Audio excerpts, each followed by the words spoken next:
नमस्कार, मी प्राध्यापिका जयश्री चौहान.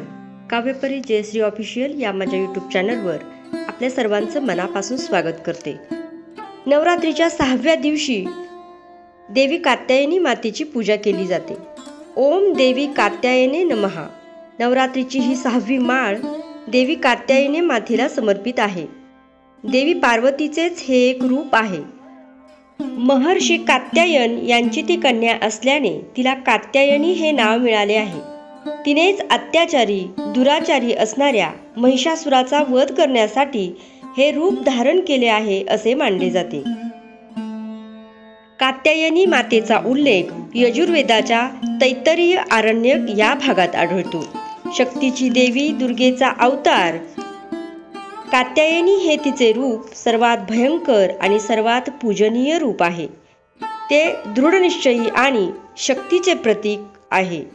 माता कात्यायनी आणि महिषासूर यांच्यात भयंकर युद्ध झाले आणि महिषासुराचा तिने तलवारीने शिरच्छेद केला आणि म्हणून तिला महिषासूर मर्दिनी असेही म्हणतात. कात्यायनी देवीचे स्वरूप भव्य आणि दिव्य असे आहे. कात्यायनी देवी ही चतुर्भुज असून एका हातात तलवार, दुसऱ्या हातात कमळ, एक हात अभय मुद्रेत आणि दुसरा हात वर मुद्रेत आहे. ती शक्ती आणि सामर्थ्याचे प्रतीक आहे. देवी कात्यायनी ही सिंहावर आरूढ आहे. भद्रकाली आणि चंडिका या नावाने तिला ओळखले जाते.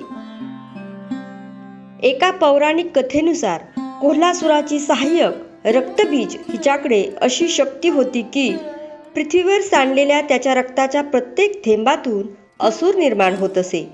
या शक्तीमुळे भैरवाला रक्तबीजाला मारणे अशक्य वाटत होते. माता कात्यायनीने रक्तबीजाचे सर्व रक्त पृथ्वीवर पडू न देता गिळून टाकले. तिने भैरवाच्या सैनिकांना पुनर्जीवित करण्यासाठी अमृतकुंड तयार केला आणि अशा प्रकारे या युद्धात तिने महत्त्वाची भूमिका बजावली. कोल्हापूरमध्ये असणारे देवी कात्यायनी मातेचे मंदिर याचे स्मरण करून देते. माता कात्यायनी देवीच्या उपासनेने अंतर्ज्ञान अंतर्दृष्टीचे ज्ञान वाढते.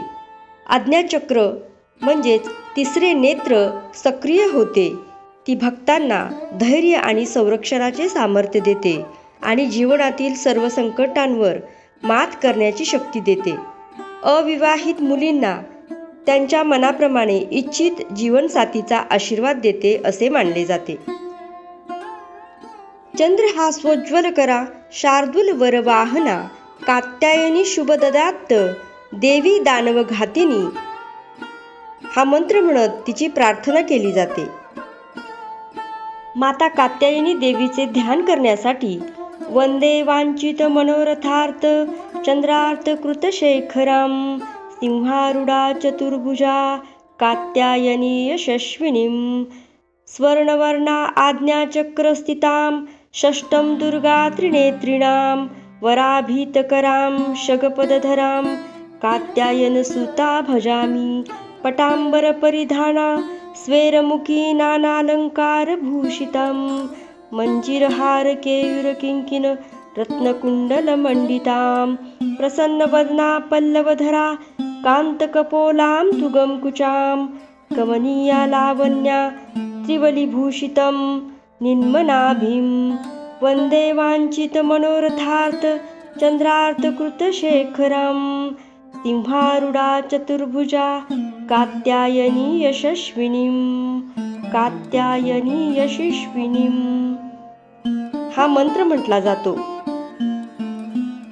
कात्यायनमुख पातुका स्वाहा स्वरूपिणी ललाटे विजया पातु मालिनी नित्यसुंदरी कल्याणी हृदयं पातु जया भगमालिनी कात्यान्मुख पातु का स्वाहा स्वरूपिणी हे तिचे कवच म्हटले जाते. तिला नैवेद्य म्हणून मध आणि गोड नैवेद्य अर्पण केला जातो. तिला लाल रंग आवडतो. लाल रंगाची फुले तिला वाहिली जातात. लाल रंग, कमळ आणि जास्वंदीची फुले तिला प्रिय आहेत. सर्व भारतभर माता कात्यायनीची मंदिरे प्रसिद्ध आहेत. कर्नाटकमधील अंकोलाजवळ अवर्सा येथे कात्यायनी बाणेश्वरी मंदिर सुप्रसिद्ध आहे. केरळमध्ये चेर्थला येथे कार्तयानी मंदिर आहे. महाराष्ट्रातील कोल्हापूरमधील कात्यायनी मंदिर सुप्रसिद्ध आहे. राजस्थानमध्ये माउंट अबू येथे अरवली पर्वतरांगेत कात्यायनीचे सुप्रसिद्ध मंदिर आहे. त्याचबरोबर उत्तर प्रदेशमधील वृंदावनातील कात्यायनी पीठ मंदिर सुप्रसिद्ध आहे. नवरात्रीच्या 6व्या दिवशी देवींच्या मंदिरात मातेची कात्यायनीच्या स्वरूपात पूजा बांधली जाते. अशा प्रकारे अंतर्ज्ञान आज्ञाचक्र सक्रिय करणारी ही देवी कात्यायनी माता धर्म, अर्थ, काम, मोक्ष प्राप्त करण्यासाठी तिची पूजा उपासना केली जाते आणि त्यामुळे भक्तांना शुभ फल प्राप्ती होते असे मानले जाते. या देवी सर्वभूतेषु मा कात्यायनी रूपेण संस्थिता नमस्तस्ते नमस्तस्ते नमस्तस्ते नमो नमः नमो नमः. अशाच माहितीपूर्ण व्हिडिओसाठी आपल्या वाहिनीला सबस्क्राईब, लाईक आणि शेअर करा. पुन्हा भेटू एका नवीन भागात. तोपर्यंत नमस्कार. धन्यवाद.